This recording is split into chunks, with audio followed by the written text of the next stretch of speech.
All right, first off, we need to get something straight about your classroom. The truth is, you are ridiculously in charge. It's true. As the teacher, you have the power. But it doesn't always feel like that, does it? One of the biggest indicators of how your students will behave is how you interact with them. It can mean the difference between building relationships and building resentment. Today, we're going to look at a simple diagram that might change teaching for you. Once you get this idea, you won't see your students the same way again. Plus, we'll work through 3 practical ways to help your students improve in your class. So let's get to it. When it comes to your classroom and life, there are 2 main styles of motivation.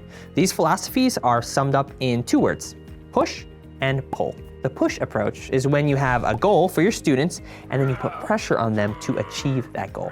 This pressure could include things like nagging, repeating a command over and over, begging, negotiating, bribing, even threatening your students. This approach has loyalties hanging by a thread, puts nerves on edge, and it keeps mutiny just one misstep away. That's not fun. The other option is the pull philosophy.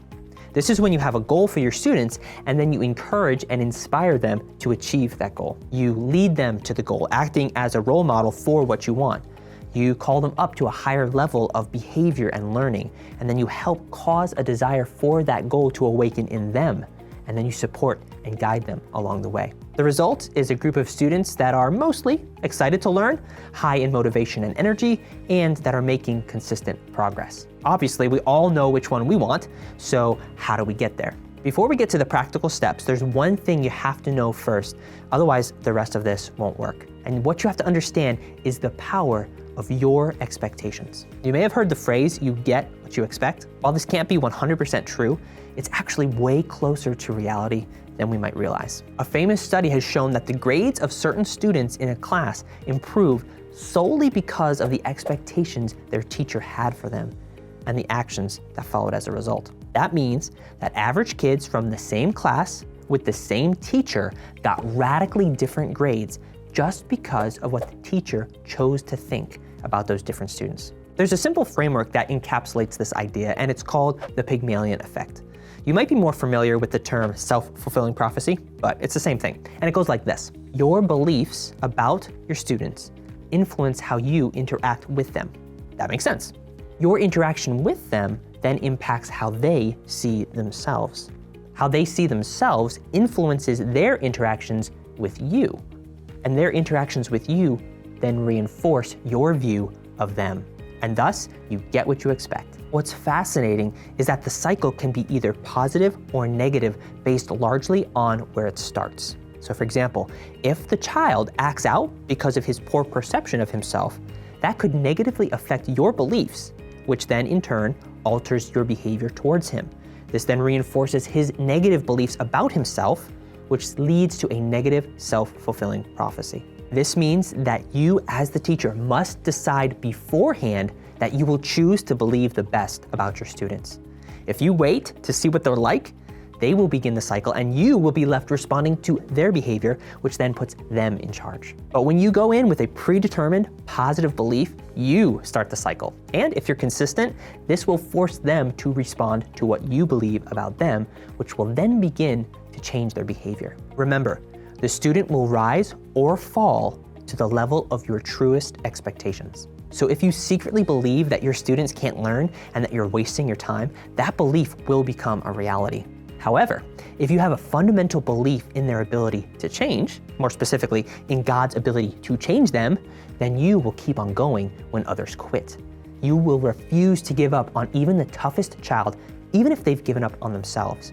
You'll be there to pull out the potential from within because you believe that it's there. And by harnessing the power of your expectations for good, you will see your role as a teacher in a whole new way, and you'll make the game winnable for your students. All right, so now that you have a good handle on the power of your expectations, here are 3 practical ways to cause your students to rise to your best expectations. First, give them an inspiring identity. Too many kids name themselves. They take what they think must be true about themselves, and then they live it out. They believe things like, I'm stupid, I don't matter, I'm a loser, I'm not worth anything, and so on. But God has a different vision for them, and it's our job to tell them what that vision is. This means we must ask God for his perspective and how he sees these children. Choose to use your imagination and think ahead to who God wants them to be, not just who they are now or what they did wrong in the moment. We want to have the heart attitude that says, I believe you're capable of great things, so let's work on reaching them together. Once you see them correctly, you can look for each child's unique traits, whether good or bad. Are they energetic, friendly, overly sensitive, impetuous? Use that trait to give you clues about how best to inspire them.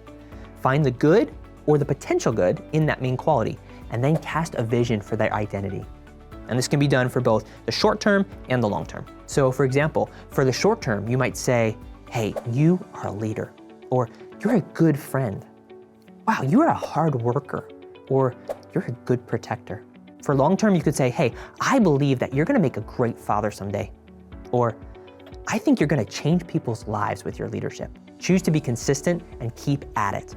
Imagine what hearing that regularly would do for a child. You can also create an identity for your whole class. Something like, hey, in our class, we're respectful, brave, and kind. This can give them a clearer picture of the behavior that you expect. Which leads us to our next point. Give them clear expectations. Most people don't achieve their goals because they don't really know what they are. I mean, sure, they have a vague idea, but the finish line's a little fuzzy. In the same way, we might know what it is we want to see in our classroom, but if it isn't crystal clear to our students, then we're leaving them with a fuzzy finish line and then somehow expecting them to just do better. And that's not fair. It's good to be inspiring about their identities, but when it comes to expectations for their behavior, detailed is best. Your expectations need to be simple, but specific. Much of the time, what we see as disobedience is actually a lack of clarity plus boredom. Your students aren't mind readers. They're not gonna know what it is you want unless you tell them a lot and very often. You wanna repeat your expectations until you're sick of it. It's only at that point that they're just starting to get it. And don't just tell them what it is you want, tell them how to get there. You wanna give them clear actions that will lead to the result you seek. When you set a goal for them and then provide clear steps to help them get there, and you keep at it, 9 times out of 10, that student will achieve that goal. So instead of saying, boys, this place is a mess, you gotta pick this up. You're not being very neat. You can say, okay guys, remember, green boys are clean boys, right? So when you're done with your snack, I want you to take any wrappers you find right around you, and we're gonna put them in this pail, okay? And then if you got any unfinished snack you wanna keep, you put it right in your backpack, okay? When we do those two things, it shows that we're keeping our place clean. All right, so who's ready to get started? Have practices and competitions until everybody is on the same page. Remember to stay consistent. Require the same thing in the same way so they can always know what to expect. Number 3, give them genuine praise. Everyone needs feedback. Let your students know right away if they did it right or not. Remember, they won't know for sure unless you tell them. Gently correct any issues and then really celebrate when they get it right. Remember, praise what you want, correct what you don't. Make sure that your praise is genuine and generous.